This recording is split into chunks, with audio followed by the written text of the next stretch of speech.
Chapter 41. In hindsight, this probably was a bad idea. Notes. See the end of the chapter for notes. Dad, where are we going? Eri asks, her hand tight in Izuku's. The green-haired boy smiles and tugs up his hood. After yesterday's events, his face is all over the internet, and despite being pretty plain, he doesn't want to draw any attention to them. It's a surprise, honey. She lights up at the word, because Izuku's surprises are always the best, and she half skips, half walks as they exit UA's side gate. What kind of surprise?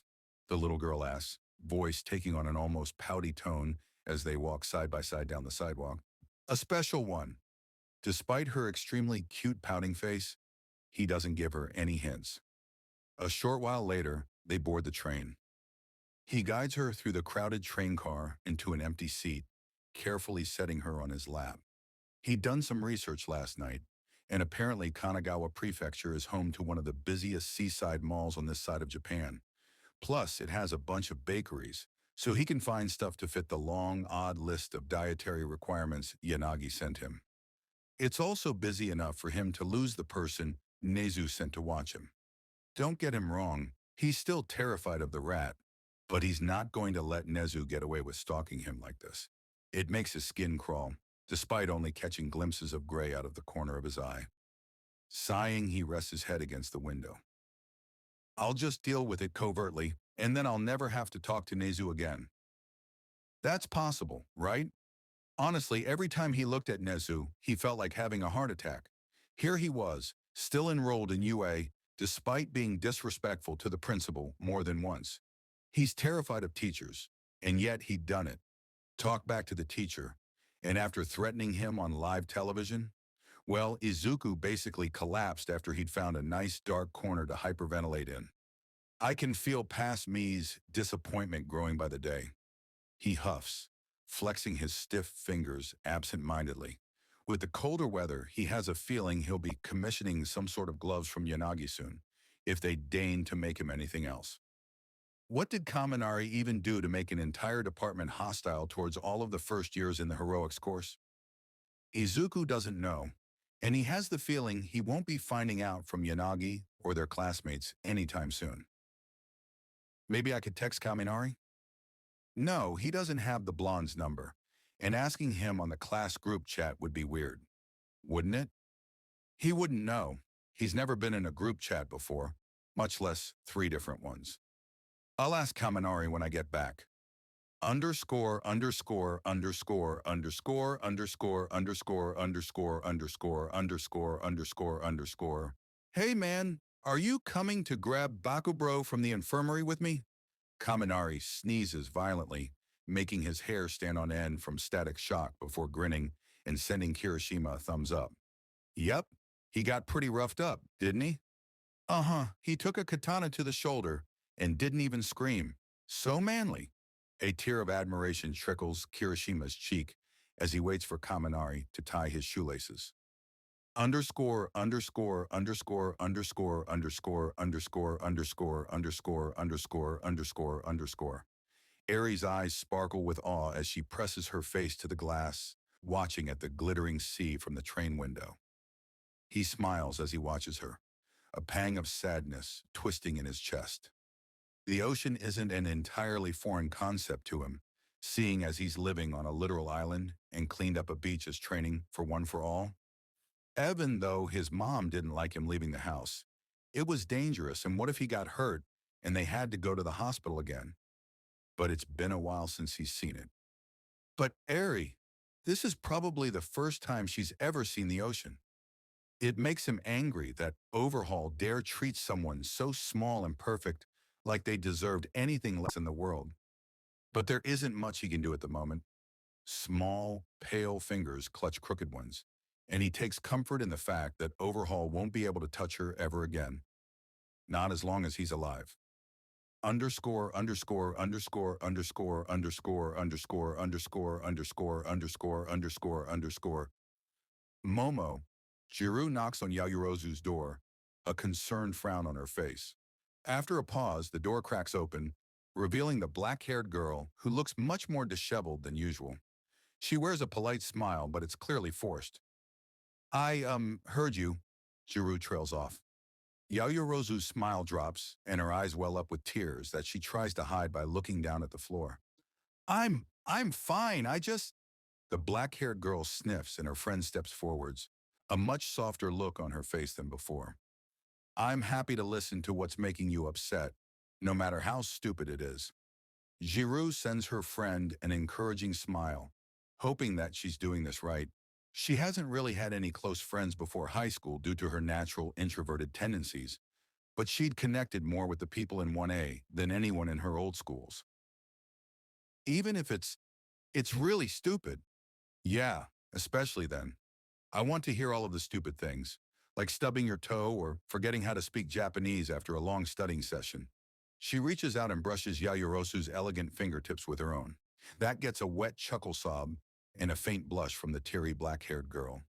Could you, could you come in here so I don't... yeah, of course. It would be weird if somebody came up here and saw you crying in the hallway. And just like that, the purple-haired girl is pulled into her crying friend's room. Underscore, underscore, underscore, underscore, underscore, underscore, underscore, underscore, underscore, underscore, underscore. One for All thrums in his bones as he watches a street magician perform right outside of the mall.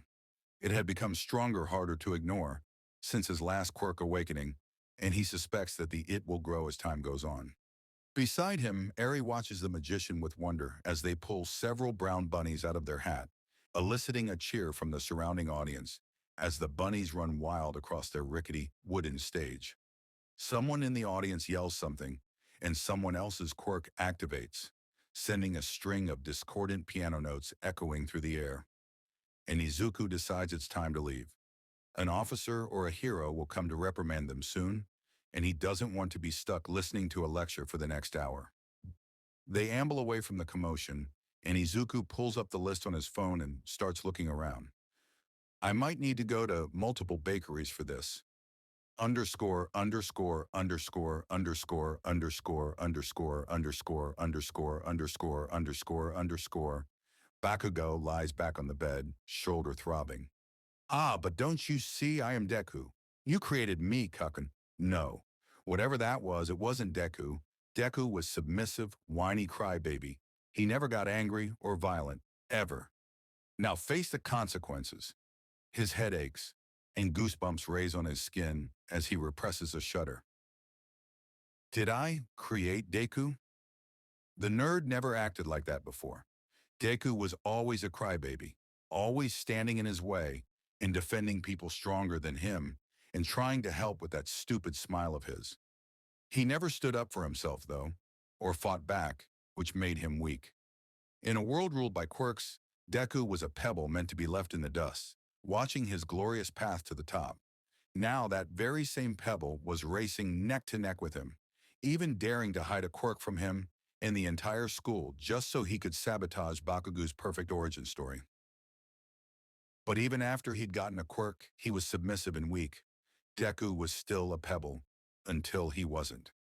Now Bakugo knows anger. He knows the many shapes and forms. It's his mother yelling at him about a bad grade.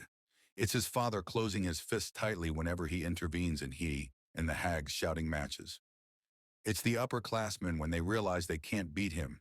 It's mixed in with sadness and happiness and every other emotion he's ever felt. Deku's anger is wrong, twisted, and warped into something sharp, something carefully aimed and controlled. Anger isn't supposed to be controllable. It's supposed to always be there, writhing under your skin, a constant companion that could flare out of control at the slightest provocation. So as he rests in the nurse's office, shoulder throbbing, skin prickling from some unknown emotion, he wonders if maybe he didn't crush Deku as completely as he thought he did. Maybe those stupid green eyes, always quick to well up with tears, hid something dangerous underneath. A twisted, warped version of Deku. You created me, Kaken. Underscore, underscore, underscore, underscore, underscore, underscore, underscore, underscore, underscore, underscore, underscore. The prickling feeling of being watched has had him on edge all morning, and every time he sees a flash of gray out of the corner of his eye, he wants to scream. I can't even escape it in public.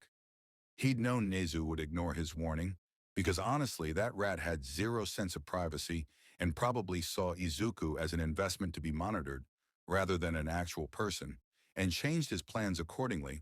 But after a whole morning of being monitored, he's ready to jump into the ocean to escape the gaze of his stalker. Wait! A grin stretches across the green-haired boy's face. That's right. I promised to make anyone who followed me's life hell, didn't I? Underscore, underscore, underscore, underscore, underscore, underscore, underscore, underscore, underscore, underscore, underscore. Todoroki walks into the common room with a concentrated look on his face. He's met with Shinsu and Mina lounging across the couch, both on their phones. Where is Midoriya? I'd like to speak to him. He left earlier this morning, with Eri. Shinsu calls, not looking up from his phone. Said something about thank you gifts to the costume department. I have no idea why, though. They were really mean to me and Denki, Mina says, tilting her head back to look at Todoroki. Oh, the red and white-haired boy says, sounding disappointed. Don't worry, lover boy. They'll come back soon, Shinsu says, stretching out his legs and letting out a cat-like yawn. Oh, lover boy? Underscore, underscore, underscore, underscore, underscore, underscore, underscore, underscore, underscore, underscore, underscore. The sun's dying rays cast everything in orange, red, and pink. In the distance, the ocean glitters like a reflective gem, the water shifting from pink to red to orange in mere seconds. Izuku's dark curls gleam under the bright light, his face cast in oranges and pinks as he cradles Eri in his arms. She'd gotten tired after eating an apple pastry, so now he holds her as they wait for the train back to UA. The bags of pastries in his hands are from various stores, and he'd learned new things about himself along the way, like his apparent dislike for artificially banana-flavored things. Which was new. He usually didn't really care about that kind of thing. He chalked it up to One for All being weird and decided to leave the candies in the end. Sighing, he shifts, checking the phone in his hand. It should be here soon. The train usually was 5 or 10 minutes off schedule due to some sort of villain attack, and he's sure today will be no exception. He doesn't mind too much, though. With the sun warming his face, the little girl safe in his arms, and the stalker long gone, he's the most relaxed he's been since he'd come back to UA. His lips curl upwards at the memory of how he got rid of his annoying tail. Then, earlier he'd taken Eri to the pier. She'd wanted to see the ocean up close, and who was he to deny her? And she'd started asking questions about it, even going so far as to drink some of the salty water. Her disgusted face was somehow hilarious and adorable at the same time. As he was talking with her, he'd noticed their tail breathing down their necks and started getting annoyed. So once Eri was done fawning over the ocean, he'd brushed past the gray-coated person and accidentally bumped them off of the pier. They'd toppled backwards, off balance, and landed in the icy water with a big splash. A couple people in the vicinity came running, and then a hero had appeared, all talking about getting them an ambulance so they wouldn't get hypothermia. While they were distracted, Izuku and Eri disappeared into the crowd, leaving their stalker out of breath and surrounded by a crowd of people with no escape. Since then, he hadn't seen the gray-coated person anywhere. It's been bliss to have eyes off of him for the first time in months, and since the general public have more of a sense of proper boundaries than UA, so he only got a few sideways glances when Eri called him Dad. Huffing, he checks the time again, cool plastic digging into hip as he adjusts his grip on Eri. He's not all that excited to go back to UA, but he's not going to give the rat any reason to take away his freedom, so going back late is a bad idea. A pair of orange eyes settle on them for a beat too long, but they quickly look away from Izuku's pointed stare. Distantly, he hears the telltale sound of the train. Ah, there it is. Underscore, underscore, underscore, underscore, underscore, underscore, underscore, underscore, underscore, underscore, underscore. Yanagi, Izuku says, peeking into the costume department's doorway. Everyone's in their usual desks except Kumo-sensei, who seems to be missing. The black-haired person looks up from their workplace, gray eyes flashing with surprise at his presence. He smiles and pushes open the door further, holding up the bags in his hand. I brought it. They blink, eyebrows raising so high that they nearly touch their hairline. Seriously? Izuku frowns. Of course, I've followed all of the dietary restrictions too, so everything should be separated properly, he says, walking in and setting the things on Yanagi's workspace, which catches several people's attention. In his arms, Eri snores quietly, and he carefully readjusts his grip on her. You were really helpful, and I want to thank you again. The green-haired boy smiles and dips into a short bow that won't disturb Eri. It's, it's fine. Thank you for not being a dick, I guess, they say, red stitches glinting. Izuku chuckles at their phrasing and straightens up, giving the designer a friendly wave before leaving. He's glad their relationship is progressing from mistrust to a general acceptance of his presence. Underscore, underscore, underscore, underscore, underscore, underscore, underscore, underscore, underscore, underscore, underscore. Carefully, he sets a barely awake Eri on the couch, ignoring Shinsu's grunt of mild annoyance and Asui's dark eyes watching them. Am thirsty, she mumbles as he grabs a blanket and wraps it around her. Okay, I'll make you something. Just give me a couple minutes. Eri hums in acknowledgement, eyes drifting shut again as she buries her face deeper in the soft blanket. Izuku gets to his feet gracefully, only one bag remaining in his hand. He'd made sure to get more of the pastry Eri said she liked. Maybe she can have it for breakfast or something. Recovery Girl's meal plan said sugar is okay, didn't it? He'll need to review it again. The green-haired boy prepares everything with steady hands, the gift he'd gotten for himself pressing against his hip, almost comfortingly. Soon, or underscore underscore underscore underscore underscore underscore underscore underscore underscore underscore underscore as Toga is cleaning off her bloody knives with one of Spinner's borrowed knife cleaning kits when her phone buzzes. She pouts. The only reason she even has that phone is for league stuff, so that must mean Shiggy has another mission for her. It's weird. Recently, he's been sending them out more and more, muttering about leveling up and special quests when asked. No one can get a straight answer out of him, which is annoying. She'd been trying to get Twice help her ambush him and carve some answers out of him, but Magni found out every time and broke it up before the planning could actually get anywhere. Zuko would have been able to make him talk. Toga pushes away the thought quickly because it makes her feel things that aren't joy or satisfaction, and she doesn't like it. She stands up, grabbing the phone from the nightstand. An unknown number? Her eyes narrow as she quickly unlocks the phone and clicks on the message. The phone clatters to the floor, landing on the wood with an audible thump. For a moment, Toga stands there, frozen, staring at the picture on the screen that illuminates the dark room. It's of a green-haired boy. He stares at the camera with heavy eye bags and a hint of desperation in his eyes, holding up a peace sign and wearing a tired smile.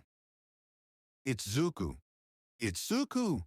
It's Zuko, she screams, scooping up the phone and sprinting for Magna's room. She'll know what to do. Underscore, underscore, underscore, underscore, underscore, underscore, underscore, underscore, underscore, underscore, underscore. His breath creates a faint swirl of steam in the chilly air, and a gust of wind ruffles his disheveled hair. Scarred, crooked fingers are wrapped tightly around a phone, and he rests his head against the cold glass, watching the stars twinkle above him. Green eyes flicker from the black screen to the stars above, before sighing. She probably changed her number, maybe even threw away the phone altogether. Still, he doesn't move, fingers wrapped around the phone like a lifeline. The air nips at his face and his eyes slide to the ink on his arm. His gaze slides from detail to detail, names and reasons blurring together as the weight in his chest gets heavier. I should go back inside. Recovery Girl can't heal colds, and Eri shouldn't be getting sick. Not when she'd just started to put on weight, when she'd started smiling.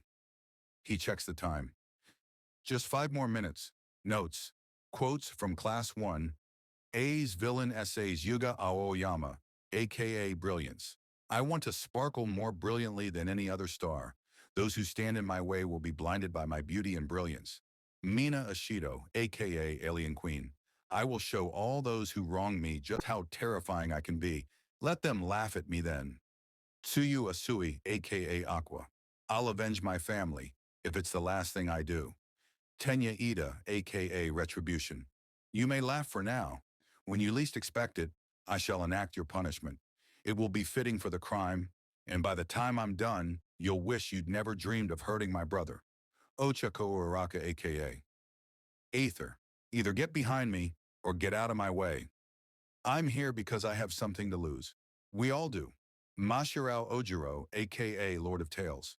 My name will be known and feared everywhere. I am Ojiro, the Lord of Tales. Denki Kaminari, aka Zeus. I remember what you did. You won't get away with it. Ejiru Kirisama, aka Riot. I'll show the world just how manly I can be. Kuji Kuda, aka Fawn. Stop killing my friends for fun. It's sick.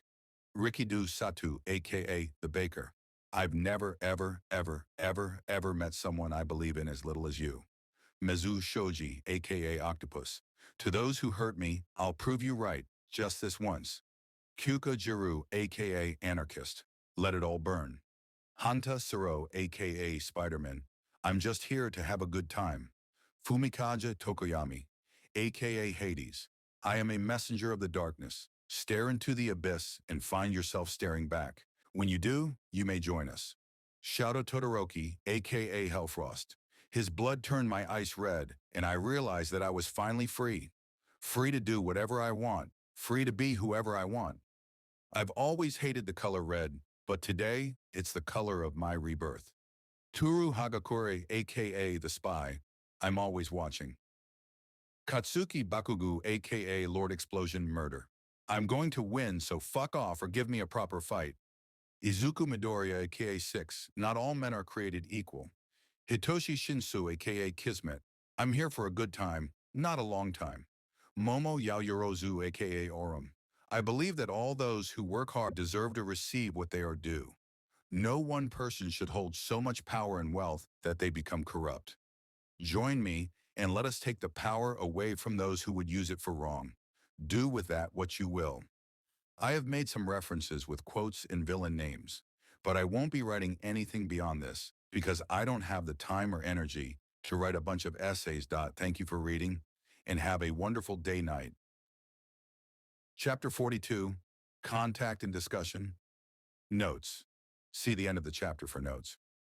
Are you sure about this? No. Let's just get this over with. No, let's wait a little longer. Twice says, fingers tugging at the seams of his black and gray mask. Right, Magni agrees. No one moves. Shigaraki watches the phone, uncharacteristically silent, and Spinner fidgets anxiously with a butterfly knife. Toga, despite holding the phone, of just staring at it. Even Mr. Compress is still, a marble loosely held in his unmoving fingers. Dabi huffs. Cowards! He snatches the phone from Toga's hands and presses call. Underscore, underscore, underscore, underscore, underscore, underscore, underscore, underscore, underscore, underscore, underscore, Undino, Class 1. A group chat. Sparkplug. So are we going to talk about how fucking terrifying Midoriya was as a villain? Tenya Ida. Kaminari, do not use such language in the class chat. It is disrespectful. As for Midoriya, while how he acted was somewhat intimidating, he was merely following the guidelines of the exercise. The darkness within, indeed.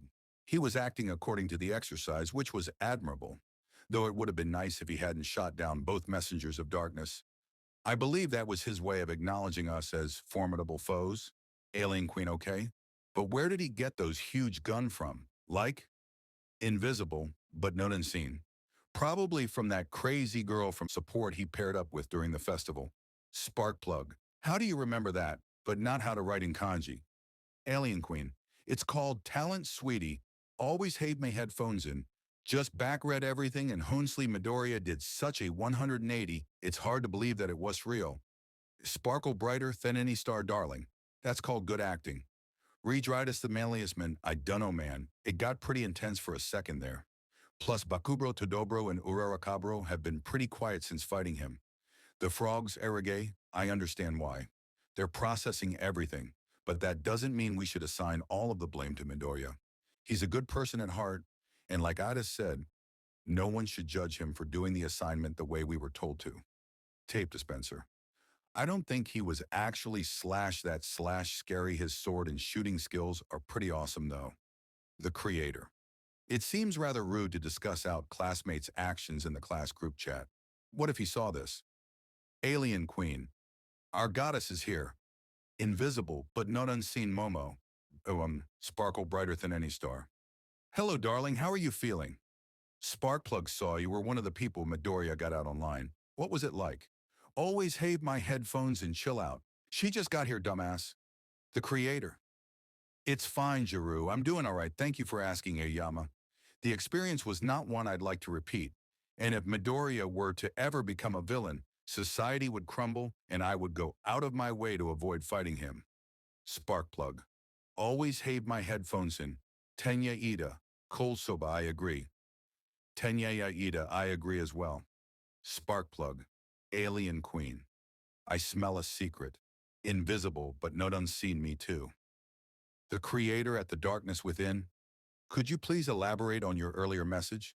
Cold Soba, furthermore, I would do anything to be by his side, no matter what profession he chose. His performance at Villain Day, while unexpected, is not going to change that. You all may think what you wish, but Midoriya is my friend, and if any of you harass him, I will find a way to make your life miserable in every possible way. Sparkplug, always have my headphones in. The creator, Tenyaida, Alien Queen, Redrate is the manliest man that was really manly to Dobro. Invisible but not unseen.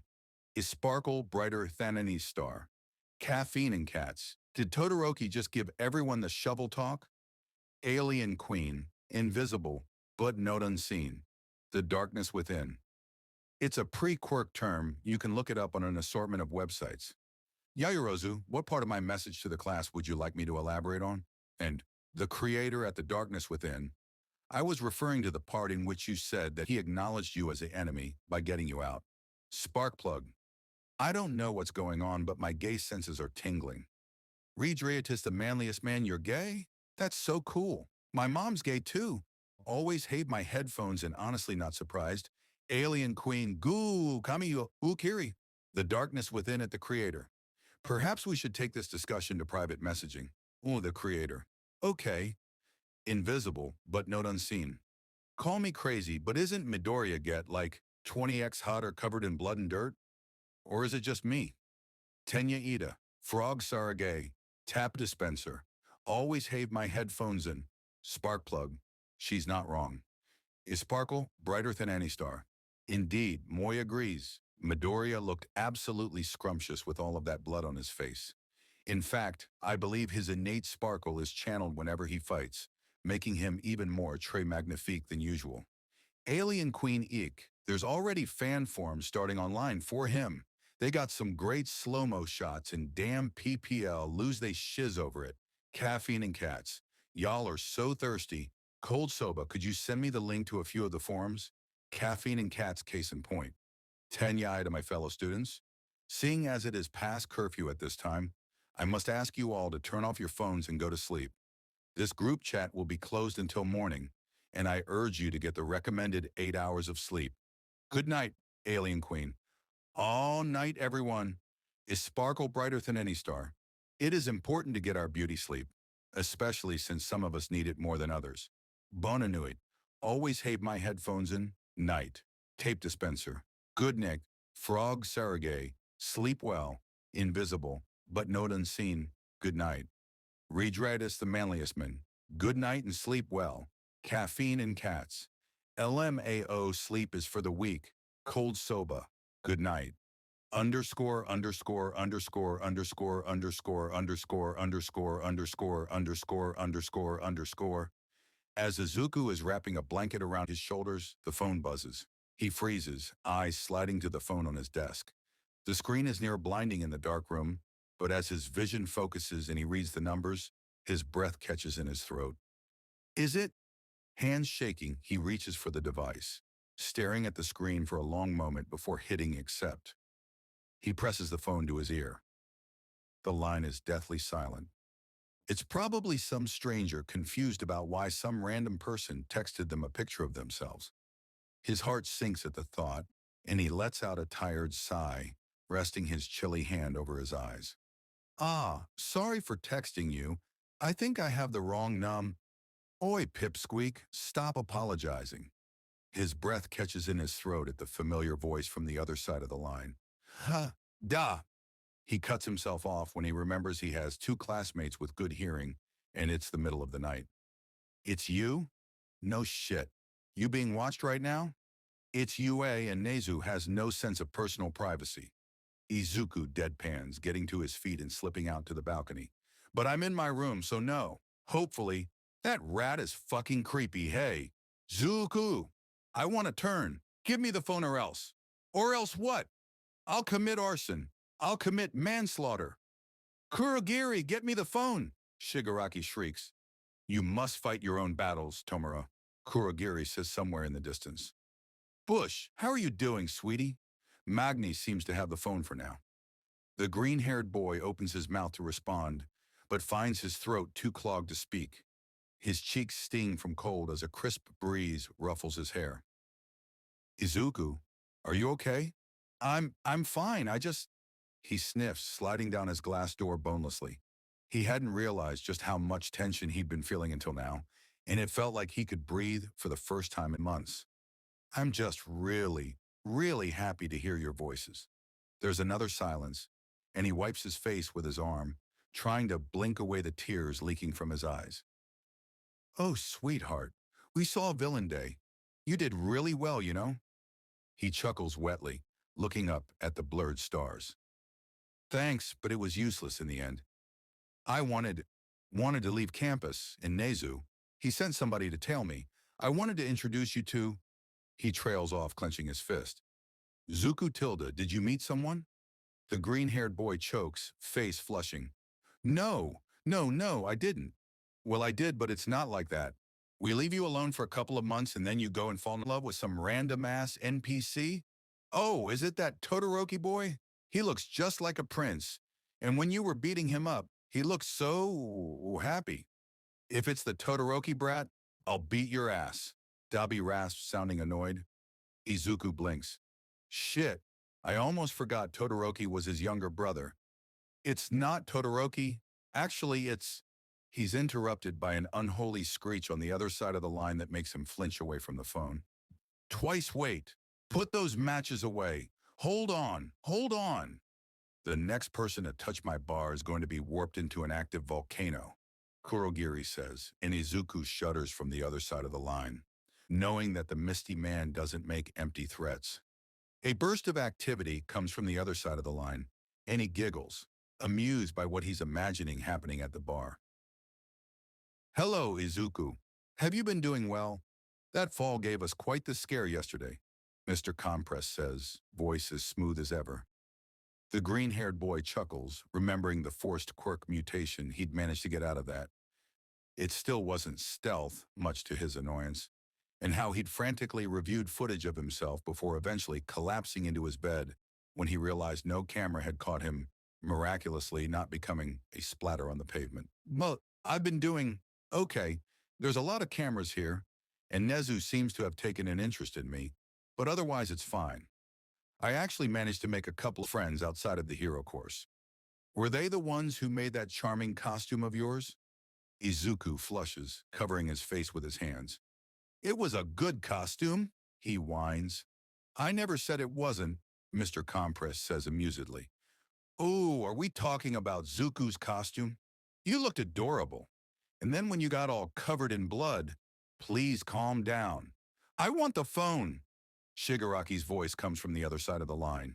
Oh, say please, Tilda, Toga teases. Fuck you. Since Spinner seems the only one with manners here, I'll be giving it to him, Mr. Compress announces, and Izuku snorts at Shigaraki's indignant screech. Hey, Izuku. That thing happened to your face again, during Villain Day. How often do you bleed like that? Thankfully, Spinner is discreet about the questioning, and Shigaraki and Dabi are arguing in the background. Otherwise, he'd be dealing with a lot more prodding questions. It's a part of my quirk. It only happens every once in a while, usually, pretty randomly. It doesn't really hurt or anything. It just looks kind of... He trails off, looking for the right word. Disturbing. The muffled sound of shouting fills the pause, and Spinner makes a noise of confirmation. Okay, yeah. As long as you're safe, I guess. Izuku's lips curl upwards, but before he can respond, he hears a shrill squeal right next to his ear. Gimme! Hey, oof! Zuku, you look so pretty in all of that red. Can I have some of your blood when you get back? A quiet falls over the other line and he clutches the fabric of his shirt tightly, an aching feeling creeping into his chest. Yeah, once I get Nezu's attention off of me, and if you'll have me back. Ah, of course we'll let you come back. Shiggy likes you too much to tell you to go away. I don't, kiddo. It's nice to hear from you. Fuck off and die. Twice, says cheerfully. Did anything exciting happen when you went back? I bet that hero school's fucking boring. Damn bureaucrats. Ah, it's okay. It's just, well, normal? As normal as being taught to beat the shit out of people can be. Huh, I like beating the shit out of people. It's my turn, Dabi announces. You already got a turn, fuckface, here you go. A pause. More shuffling, and he distantly hears Shigaraki mumbling complaints under his breath. That rat is interested in you, huh? You better be careful. He really only sees people as investments or shiny new toys. Fucked up little animal. Can't say I blame him, though. I can't either, but having dozens of cameras following my every breath makes me want to scream sometimes, Izuku admits, resting his head against the door. I know the feeling. Just tough it out. He's never kept interest in something for longer than 6 months. That's just how his quirk works, Dabi says. The green-haired boy lets out a sigh, rubbing his suddenly overly dry eyes as he stares at the moonlit railing of his balcony. Ah, I wish. With my luck, he'll be on my back my entire career. Aha, it's mine now, bitches, Shigaraki screeches, and he hears a thud and a bam before listening a pair of footsteps running away from what Izuku is pretty sure is Toga, and twice screaming insults. The line goes quiet, and he holds his breath, wondering what Shigaraki is going to say. He can be unpredictable sometimes. Kurogiri said that someone who looked like a pro stole you. The green-haired boy lets out a quiet breath, eyes drifting up to the glittering stars as he tries to think of a way to say this without lying. He's my mentor. I would have tried to run, but he knows Giri. And you. I couldn't take away a major player out of selfishness. How do you know he would have caught Kurogiri? He's a warper. Not even All Might could get him. Shitomura, Giri is human. He can get tired and he can make mistakes. If you lost him, you'd lose a lot of mobility, and it would probably cripple you. I was doing what was right. There you go again with your damn hero complex. You sound fucking miserable, and you literally blew up your classmates just to get away from UA. Kurogiri can take care of himself, and you shouldn't have ever let that damn mentor of yours touch you, much less be your mentor. Tomura, I swear every time I see you, you're always trying to help someone else. Why don't you try helping yourself for a change? UA is clearly fucking you up, so why would you even... You're goddamn miserable. Why are you even there and still trying to be a stupid hero? A heavy silence falls over the pair, and faintly he hears the dry sound of Shigaraki itching his neck. He frowns, curling his legs into his chest and wrapping an arm around them. Because I want to help people. Shigaraki scoffs on the other side of the line, but Izuku plows forwards. No one ever held out a hand for me when I needed it. And if they did, it was always for a price. You need to understand, not all things can be solved from your side. I need to change it from the inside, no matter how miserable I am. I'm going to make sure nobody else gets screwed over by society. Another long silence. Just as Izuku is starting to wonder if Shigaraki had disintegrated the phone in a fit of rage, he hears an angry huff. Your hero complex is showing, brat. I'll keep it check, he murmurs, hearing the note of acceptance in the blue-haired man's voice. You better. We don't need another fucking All Might. And you won't get one. He's overrated anyway, says the brat with a flashier version of his quirk. Izuku chuckles at the irony of his friend's words, a small smile creeping. It's way onto his face. So I'm allowed to come back? No shit. Kurogiri has been moping about not having an assistant for months. Nearly cut off Dabi's dick when he tried to help cook and charred the bacon with his fire. The green-haired boy snorts at the imagery, fingers loosening on the material of his shirt. Thanks. No problem. Come back soon, though. My party members miss you. They got upgraded. Izuku notes, eyebrows raising as a soft smile crosses his face. I'm working on it. Notes. I have a thing against the underline format. I don't know why, it just looks bad, and I honestly would rather die than use it. Like, why is the lowercase y and g going through the line?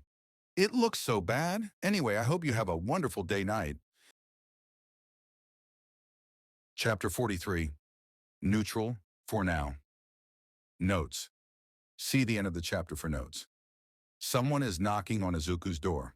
He groans lowly, pushing himself up and stumbling to the door. Eri seems to still be asleep. Understandable, considering she probably hasn't been out with that big of a crowd before. And he doesn't want the person who decided to knock on his door this early to wake her up. Groggily, he flings the door open, passing a hand through his slightly frizzy hair and leaning against the doorframe with a yawn. Did I come at the wrong time? Izuku blinks, blearily registering Yaoyorozu standing in front of him. No. Do you need something? The black-haired girl hesitates for a second, then her eyes harden with resolve. I would like to thank you for the ideas you gave me, and for holding me in such high regard. I promise to live up to your view of me, and I would appreciate it if you would play shogi or chess with me sometime. She bows her head, and he raises his eyebrows, slightly more awake at his classmate's odd speech.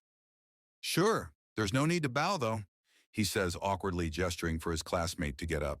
She smiles, looking relieved at his words as she straightens. Also, Jiru and I are somewhat concerned about Uraraka. She's been in her room since Villain Day. The green-haired boy sighs internally, remembering Uraraka's battle cry before she punched him in the jaw. Give the real Deku back, huh? Well, this was the real him.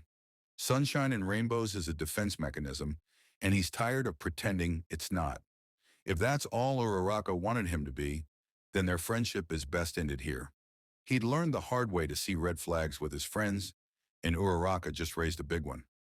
I don't really know how to help her. He shrugs, then straightens up. By the way, I wanted to talk to you about your strategy for Villain Day. It was really awesome how you booby-trapped that entire building. I had a tough time getting through stuff without alerting you that I wasn't there. Really? I thought it made me kind of inflexible movement-wise, but I had fun coming up with new traps I wanted to try. Yeah, it made you inflexible movement-wise, but as far as strategies go, it was pretty solid, especially when you consider your quirk. Being out in the open would have put you at a huge disadvantage against more offensive quirks. You got more people out by letting your traps work for you. Thank you, Midoriya. Speaking of mobility, I saw the device you were using in action, and I was wondering if you could tell me about it and where it's from. It seemed kind of familiar, but I couldn't put my finger on it. Also, how did you breathe fire like that? She asked, excitement making her dark eyes light up. Oh, the device is from Attack on Titan. It's a pre-quirk show that I think I might have recommended to you at some point. The device is actually pretty rudimentary, but Hatsune refined it after I sent her the blueprints from the show. As for actually using it, you'd need a lot of practice and core strength, as well as a semi-regular position in an urban area for it to be usable in your future hero work. But I suggest giving it a try before giving up. As for the fire breathing, it was kind of a surprise for me too. He grimaces at the memory of Hatsune grabbing his tongue. Well, it was a nice surprise, but she gave me an impromptu tongue piercing, and I don't know how to remove it. So I'm stuck with it in the near future. Yaoyorozu raises her eyebrows, amusement flickering in her eyes. That sounds incredibly in character for Hatsune. However, if it does require a tongue piercing, I'll be avoiding it. My parents would have a stroke if I got a piercing of any kind. She covers her hand with her hand to hide a smile. He smiles with her. She's not so bad. Underscore, underscore, underscore, underscore, underscore, underscore, underscore, underscore, underscore, underscore, underscore. Dad, can we have eggs for breakfast? Eri asks as he zips up the back of her dress. She seems to like them more than pants, so he'd made sure to always have a dress option clean for her. That sounds great. Why don't we go downstairs and make that right now? Okay. He gently picks her up and shuffles out the door, yawning widely as they get into the elevator. It's a fairly quick trip, and the common room seems to be exclusively occupied by teenagers on their phones, so Izuku doesn't bother talking to them. He walks into the kitchen to see Shinsu draped over the island like a murder victim, with Todoroki sitting beside him, cup of cranberry juice in hand. Both boys look over at Izuku and Eri when they walk in. Iti, the purple-haired boy, flashes him a dry smile, mouthing something about a group chat, and Todoroki's eyes fix on him with unusual intensity. When he sets Eri on the counter, Todoroki reaches out, fingertips brushing Izuku's hand and making him pause. Confused, he turns back to the red and white-haired boy with a raised eyebrow, dimly remembering Dabi's promise to beat him up if he was actually with Todoroki. Is that considered a covert shovel talk? Midoriya. Todoroki. The other boy hesitates for a second, clearly thinking over what he wants to say. Out of the corner of his eye, he notices Mina, Kaminari, and what he assumes is Hagakure peeking in the kitchen from the doorway. I'd like you to know that, no matter what, I support you. Would you please remain my friend and allow me to bear some of your burden? That sounds kind of like a proposal. All four observers think, and their lips twitch upwards, at just how deadpan Todoroki sounded, saying such meaningful words. Izuku, on the other hand, is staring down at his classmate with an unreadable expression. The other boy hadn't shown any red flags so far, and, if anything, was one of the most relatable people he'd ever met. Then again, he was also the hardest to relate to. Indescribable power at his fingertips, and yet he was securely trapped under his father's thumb. For now, I'll keep him in the neutral zone. Eri seems to like him, and he wouldn't want to take her away from someone who made a meaningful connection with her. Yes. Todoroki's face shifts slightly into something like relief, and Izuku gently pats his hand. I'm making eggs. Would you like some? On notes. Holy fucking shit when I tell you I screamed when I saw these. https://vm.tiktok.com/zmex9dfuq/https/vm.tiktok.com/vm.tiktok.com/. Chapter 44. Reflection and Confusion. Notes. See the end of the chapter for notes. Todoroki is a simple person. He was raised to be the weapon to defeat All Might in his father's place. He wasn't supposed to cry or feel pain. Endeavor doesn't like it when he shows emotion. It was a reminder, he supposes, that the weapon he's training is a living, breathing person. Endeavor doesn't like much of anything, really. So, he didn't like other heroes or villains or civilians or Mother or Natsuo or Fuyumi. He didn't even like Tuya until he burned alive in the flames Endeavor had given him. That, it seemed, was the way to garner Endeavor's pity. Or guilt, he isn't sure. Todoroki isn't sure about a lot of things. When he'd told Midoriya about Endeavor, he'd felt like a huge weight had lifted off of his shoulders. Originally, he'd thought of the green-haired boy as careless and overly enthusiastic, entirely unfit to be a hero by his father's standards. But as he'd told Midoriya about his situation, he'd seen a spark of something in those green eyes. He hadn't been able to identify it until Villain Day. Midoriya looks at Bakugo like Todoroki looks at Endeavor. He isn't entirely sure what this means, but he knows that, no matter what, he'll keep the blonde away from his first friend. Midoriya fought for him at the sports festival, and he's going to return the favor.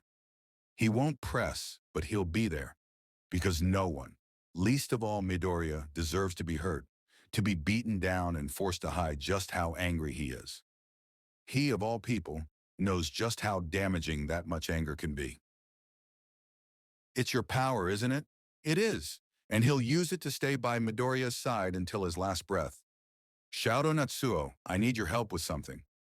Underscore, underscore, underscore, underscore, underscore, underscore, underscore, underscore, underscore, underscore, underscore. Uraraka doesn't understand. She just doesn't. How could someone sweet and kind like Deku act so villainous?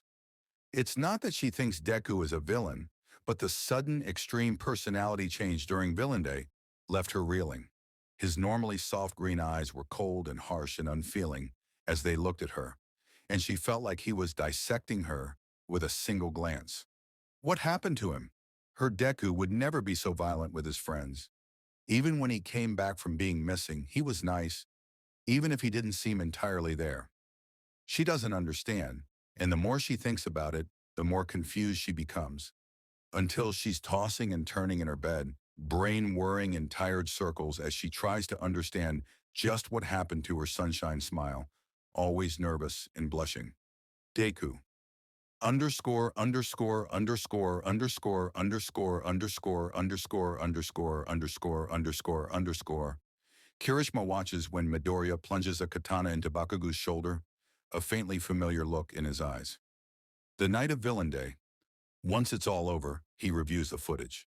It's rather gruesome and bloody, and the amount of blood always makes him slightly nauseous, but he still watches it. He doesn't understand.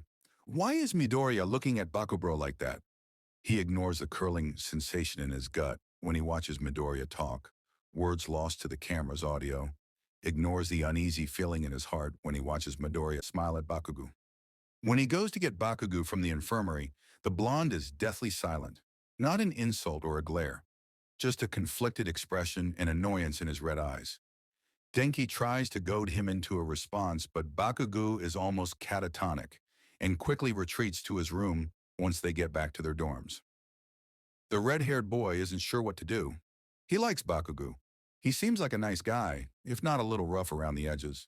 They'd been through a villain attack together, they'd fought at the sports festival, and he even got a nickname, albeit somewhat mean, but that's just the way Bakugo is, right? And tutoring sessions from the blonde. Midoriya seems like a nice enough guy too, and is constantly making new friends, which is probably like his secondary quirk, especially since he won Todoroki and Ida over, and allies. He never gives up and keeps fighting, even when his fingers are broken and bleeding, and he looks like a wild animal, but even then, he manages to look manly. The days pass and he keeps on watching the video. Every action is ingrained in the red-haired boy's brain, and they dance at the edges of his vision as he attends class, as he works on his homework, even as he goes to bed. He doesn't know why he's still watching it. He does. Underscore, underscore, underscore, underscore, underscore, underscore, underscore, underscore, underscore. Realized that the villain was none other than Midoriya. It had taken a while to sink in. Once he'd retired for the evening, he'd watched the footage of Midoriya soaring through the air and slowly started to understand. Of course, he didn't have an exclusive look into the green-haired boy's mind, and he had the feeling that his classmate wouldn't appreciate being approached right now. But he had some thoughts. Tokoyami is an observant person. He must be in order to rein in Dark Shadow at a moment's notice, which is why he's noticed that, despite what some people might believe, Midoriya is incredibly smart and a good strategist, probably because he couldn't always rely on his highly destructive quirk. So when he watches the footage of Midoriya grinning at them and not denying that he was a villain, he notes the change in their postures. How they started taking him seriously, how Todoroki stopped using his fire, how Bakugo kept his explosions away from himself in Dark Shadow. He also reviewed the people who the green-haired boy targeted, reviewing their quirks and abilities with footage from the sports festival. Every single one of them would have been able to find some form of a loophole past pure offensive power, or could come close to matching Midoriya's offensive power. It was somewhat inspiring to see that the green-haired boy had planned far enough ahead and done enough research on his opponents to realize which of his weaknesses they could take advantage of. Quorum, there's a saying that came to mind when he watched Midoriya kneel on a rooftop, mask concealing his face and sniper rifle in hand. The brightest lights cast the darkest shadows. Yes, he muses. That seems to be the perfect statement to describe Midoriya. Though his classmates don't quite understand yet, he's sure it will come with time. Underscore, underscore, underscore, underscore, underscore, underscore, underscore, underscore, underscore, underscore, underscore.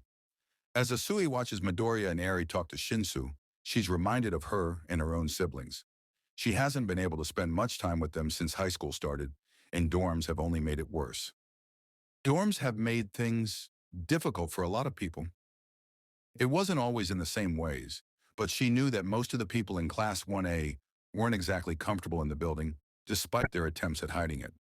Tokoyami had difficulty with dark shadow at nights because there wasn't any way to secure his nightlight into the subpar wall outlets. Shoji was constantly bumping the tops and sides of the door frames.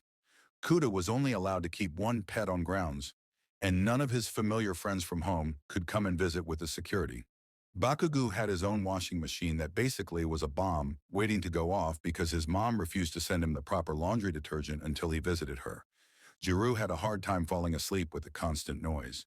Mina had melted through her headboard on accident and was too scared of Aizawa-sensei to ask for a replacement.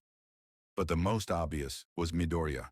She couldn't put her finger on what about the dorms bothered him, but there was always a tension to his body when he moved around the building.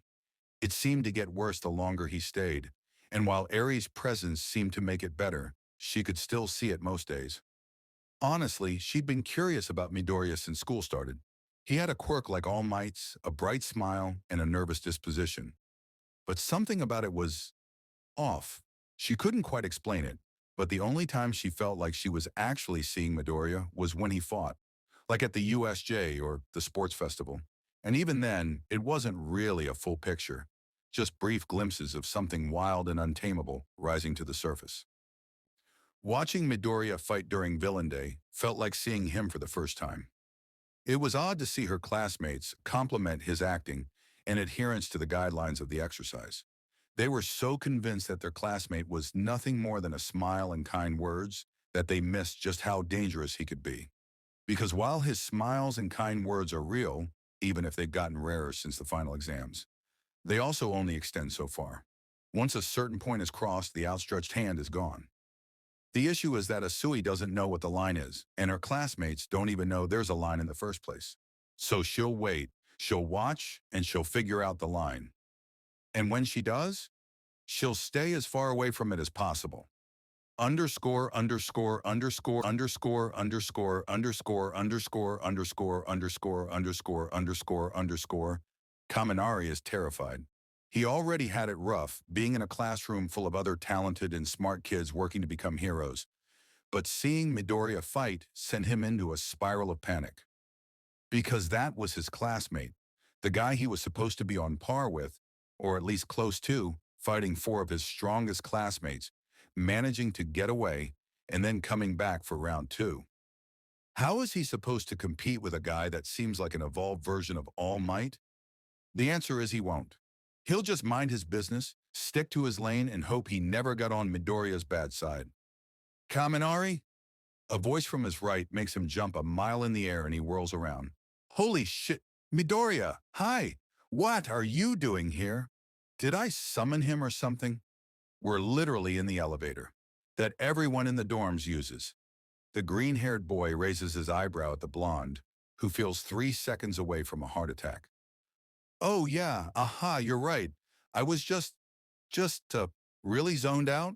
Yeah, zoned out. Sorry about that, he says, smiling awkwardly. It's fine.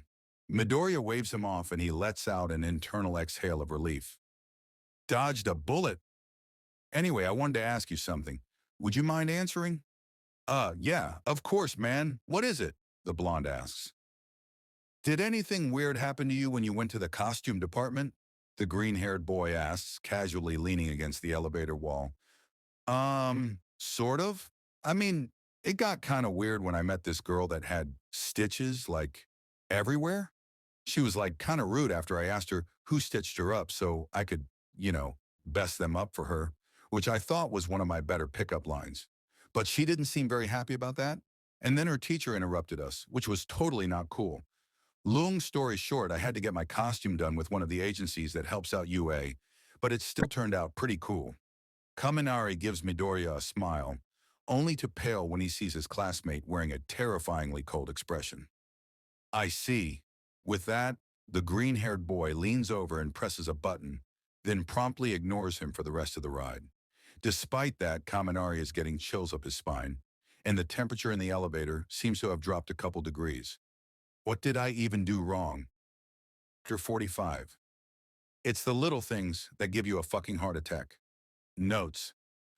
See the end of the chapter for notes.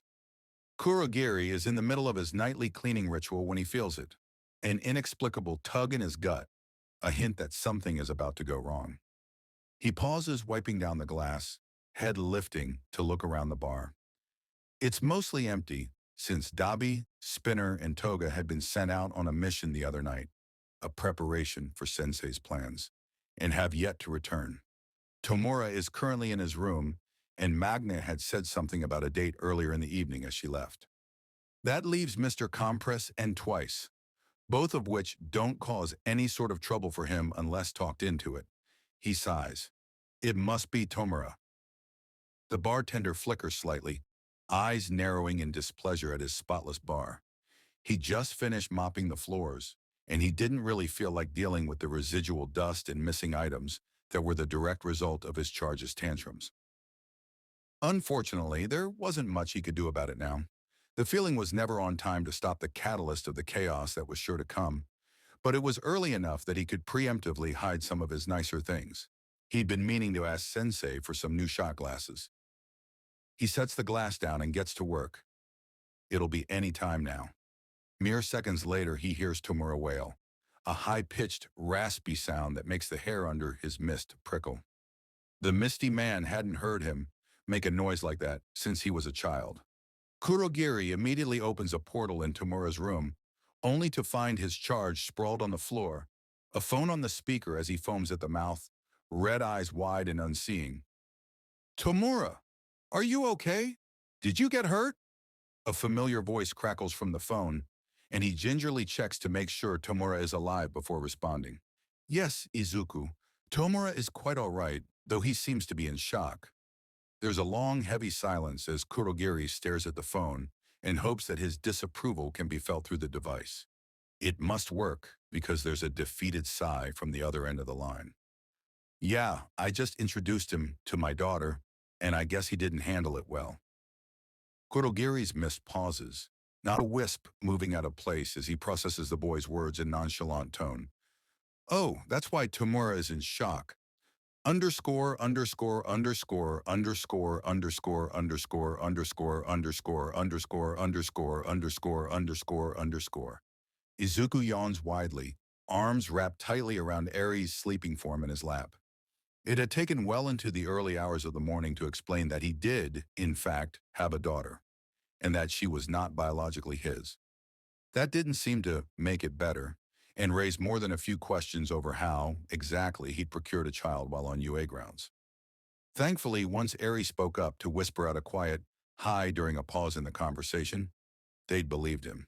And then Shigaraki had started talking to her about video games, which she definitely didn't understand, but tried to relate to with movies, which led to the discovery that Shigaraki has never seen a Disney movie. Disgraceful, and Izuku will remedy that issue as soon as possible. And then the phone was handed to Kurogiri, who immediately told him to buy a certain brand of stain remover and strongly hinted towards it being able to clean out chemical stains, which honestly, he does not want to think about how the misty man learned that. In short, he and Eri had stayed awake far too late, and he was ready to go back to the dorms and get to bed as early as possible. Unfortunately, he needs to meet up with Yanagi. They texted him to visit after his classes were done in a vaguely threatening and ominous way, and Snipe has been watching him a little closer than usual during class today, so he won't be getting sleep anytime soon. He sighs, leaning back in his seat and setting away his notebooks right as the bell starts to ring. Everyone files out as he sets things inside his bag, careful not to disturb Eri. As he's doing so, he hears a set of heavy and confident steps make their way across the classroom, punctuated by a faint clinking sound. Snipe. He represses another sigh and glances up, watching the afternoon light illuminate the well-worn leather gas mask on the hero's face. For a moment, it's silent. He can feel Snipe assessing him and watches the hero's fingers twitch minutely as he adjusts his ragged red cloak over his arm, a nervous habit. Midoriya. The teacher's usually faint accent is in full force, words less well pronounced and more drawn out. Another nervous tick. Snipe Sensei, he replies, face schooled into something like neutral curiosity. He shuffles, the spurs of his boots faintly clinking, as Izuku watches him. It takes another moment for the man to speak. I saw what you did to win Villain Day. There's something unsaid hovering in the air that Izuku doesn't have the energy to think too hard about, so he leaves it be. You have a lot of talent with weapons. I think that you... Snipe pauses again, fingers drumming against the holster on this thigh.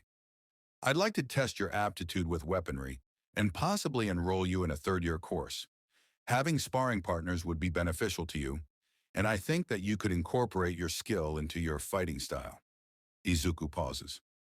Incorporating weapons into his fighting style.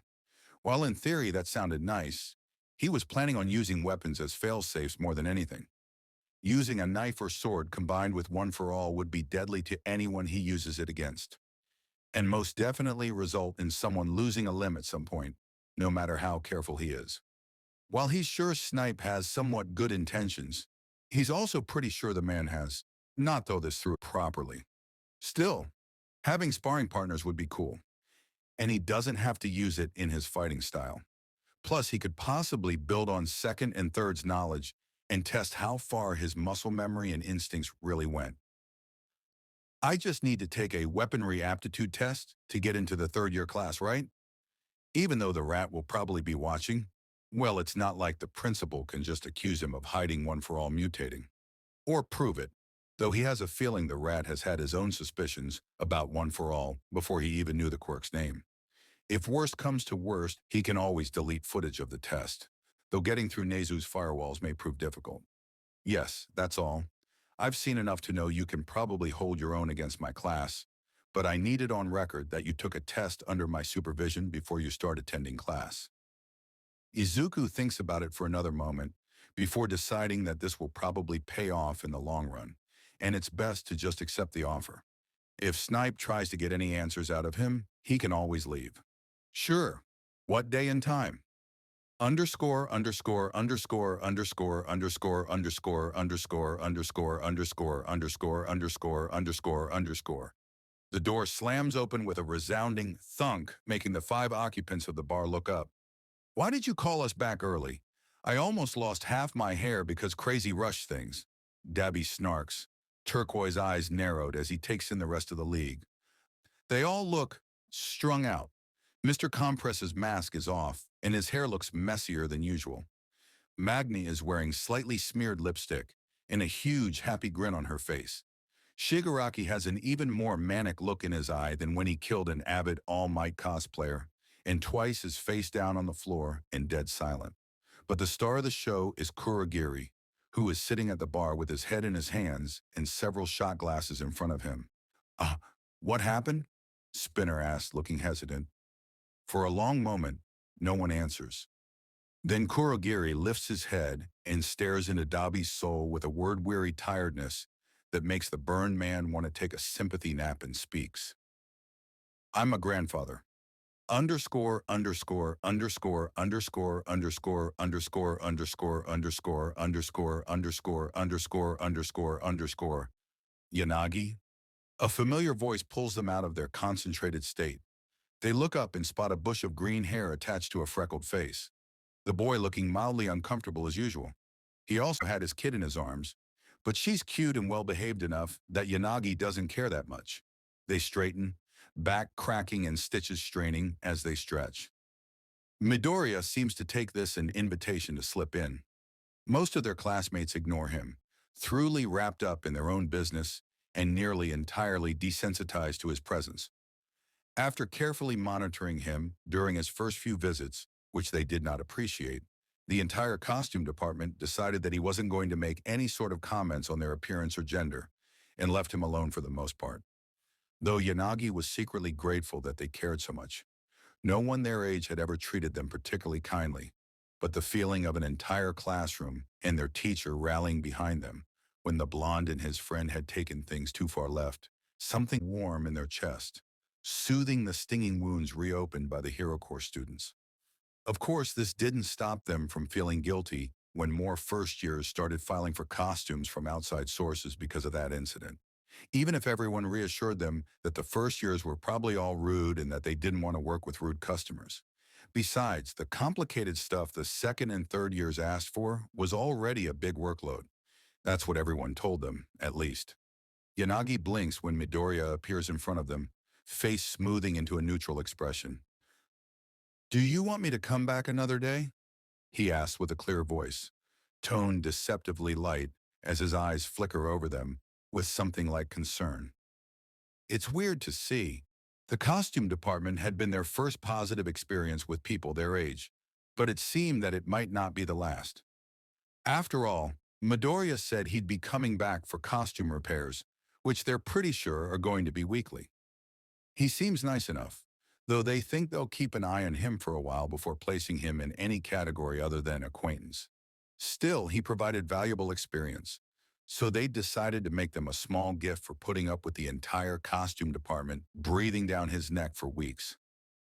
So they shake their head and reach for a drawer, pulling out a small, red-wrapped package and holding it out for him. He blinks, tilting his head and taking it from their hands. "Don't open it in front of me." They huff, shooting Midoriya a look. The boy nods in understanding, though there's still a curious light in his green eyes. "Okay, thank you, Yanagi." And just like that, he pads out, leaving them watching his back. Underscore, underscore, underscore, underscore, underscore, underscore, underscore, underscore, underscore, underscore, underscore, underscore, underscore. Yagi holds his phone gingerly, watching the blinking cursor blankly. It's been strange to be so close to his successor and yet so far. Any attempts he'd made at conversation outside of foundational heroics had been brushed off, and then that little girl came and he'd barely managed to catch glimpses of the pair outside of the dorms, which he didn't have time to visit, not when his time was so limited. And then Villain Day happened. He was left dumbfounded as he watched his successor, his boy, take on several of his most talented classmates and win, using support items like they were extensions of his body, and even managing to impress Gran Torino, of all people. Of course, he wasn't entirely happy with the use of weapons. It felt a little like an insult to One For All, if he's honest. But he knew that once the boy utilized One For All properly, he'd no longer be able to use them, and it would be a non-issue. Yagi shudders as he remembers the warning his old mentor gave him before leaving the campus. That boy is a hell of a lot stronger than either of us give him credit for. That being said, it's clear that he didn't learn any of that from you. Gran Torino gives him a pointed look that makes him cringe. You need to figure out how to fix your relationship with him. Otherwise, we'll have a rogue holder on our hands. The symbol of peace freezes at that. The idea of young Midoriya roaming the streets with the legacy of One For All and zero contact with him making the hole in his side ache. One For All was Nana's gift to him, and he wouldn't let it go because of some silly misunderstanding. So he nods resolutely. Gran Torino accepts this response and leaves promptly after that. Yagi takes a deep breath and All Might exhales. He can do this. He's the symbol of peace. He can patch up this misunderstanding with his successor, with a little help. Underscore, underscore, underscore, underscore, underscore, underscore, underscore, underscore, underscore, underscore, underscore, underscore, underscore. That night, Izuku holds his phone delicately as he sends out 2 messages with red-wrapped fingers, and Eri sleeps soundly beside him.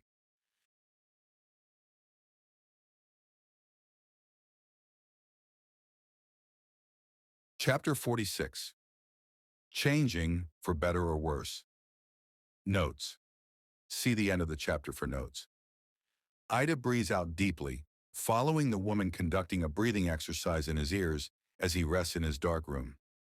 The past week had been disconcerting, to say the least. He's well aware that he's not the most perceptive in the class, but even he noticed the shift in the class dynamic. How couldn't he? Uraraka and Bakugo were silent and inattentive, and the rest of the class seemed to be uneasy as well. All of this could be attributed to the events of Villain Day, of course. While Midoriya's abrupt personality change may have come as a surprise, Ida couldn't say that the green-haired boy's feral, bloodied grin was unfamiliar to him. He'd seen it during Hosu, directed at Stain as the killer hovered over his paralyzed body. Katana raised to strike. Exhale. Ida exhales. As the class representative, it is his job to facilitate friendly conversation and allies among his classmates. He tried telling people to treat Midoriya normally, but seeing as it has been several days since he issued that announcement and nothing has changed, He must change tactics. Maybe he should talk to Tensei. He always seemed to have the answer to these sorts of things. Inhale. Ida inhales. Now, exhale. Ida exhales and resolves to call his brother in the morning. Underscore, underscore, underscore, underscore, underscore, underscore, underscore, underscore, underscore, underscore, underscore, underscore, underscore. Giroux wakes up in the middle of the night to the tinny sound of someone shrieking. Annoyed, she turns over, pulling her pillow over her ears and huffing. Unfortunately, this does jack shit, and she can still hear that person shrieking, though it seems more like words than earlier. It also sounds like a girl, but none of the girls from Class 1A. She tenses, ear jacks sliding out from under the pillow and plugging into the wall. Instantly, she's bombarded with the sound of Midoriya's rough laughter, which makes her jump, and someone shouting, "I'm an ant! I always wanted to be an ant!" Giroux hisses at the volume before realizing that the tinny quality to the girl's voice is probably because they're on the speaker. Midoriya is calling a girl, her eyebrows raised, nearly touching her forehead. Midoriya talking to a girl. He practically combusted when Uraraka approached him on the first day of school to thank him. Maybe it's his sister? Giroux frowns but unplugs her earjacks from the wall. It's none of her business. Besides, listening to Midoriya's sister scream at that volume will inevitably lead to a headache that she can't afford. Tomorrow's Present Mac's annual pop quiz Wednesday, and it's one of her better grades overall. She won't break her streak of perfect 100 scores over some dumb phone call. Underscore, underscore, underscore, underscore, underscore, underscore, underscore, underscore, underscore, underscore, underscore, underscore, underscore. Eri slows down as they walk down the mostly empty halls towards the dorms. He slows his purposeful stride, quietly following her gaze to a second year with their back to them. They have long, green, intricately braided hair. He tilts his head, watching Eri's eyes sparkle with curiosity as she watches the second years duck into a classroom. Quietly, he looks down at his red-gloved hands. They'd stopped aching and trembling thanks to Yanagi's gift, but he's still not sure he could manage something that intricate. He exhales quietly, wondering if any of the girls would be willing to do something like that for her. Or maybe Aoyama. He seemed like he knew what he was doing when it came to hairstyling. I'll figure it out later. Underscore, underscore, underscore, underscore, underscore, underscore, underscore, underscore, underscore, underscore, underscore, underscore, underscore. So, I don't see why you asked me to call you. All of this could have been conveyed over text, couldn't it? Todoroki asks, resting on his bed cross-legged as he holds the phone to his ear. What, you didn't feel like talking to your dear old brother? Too busy chasing after that bush? Todoroki frowns. Why would he chase after a bush? They can't even move, unless they're a bush with a quirk. And then they'd be a human, not a bush. Bush? I mean your crush, Sho. There it is. That word again. Yaoyorozu had used it to describe his feeling, as well as Hagakure, who he's pretty sure was not supposed to be in Yaoyorozu's room. But he wasn't all that bothered by it once she gave him a secondary opinion. I don't know if he's actually a crush, though. I think we may just be reaching a level of friendship that I'm inexperienced with. That's why I texted you. You have more experience with these things, he explains patiently. Okay, well, all of the symptoms you've told me about sound a lot like you have a crush on him. Take it from someone with experience with this stuff. Todoroki is silent for a long time, processing his brother's words. Maybe it was a crush. Hagakure had described it as the next stage of friendship, but he had limited knowledge as to how to get there, hence all of the interviews he's been doing. They got a little confusing at times, but that's okay. He'll do whatever it takes to stay by Midoriya's side, especially now that his friends seem to have initiated the crush. I see. He pauses, digging down into his limited knowledge of friendships to find the proper way to phrase his question. Then could you tell me how you courted your girlfriend? There's an odd noise from the other side of the phone, which makes his eyebrows furrow. Did you choke on something? No, I just courted.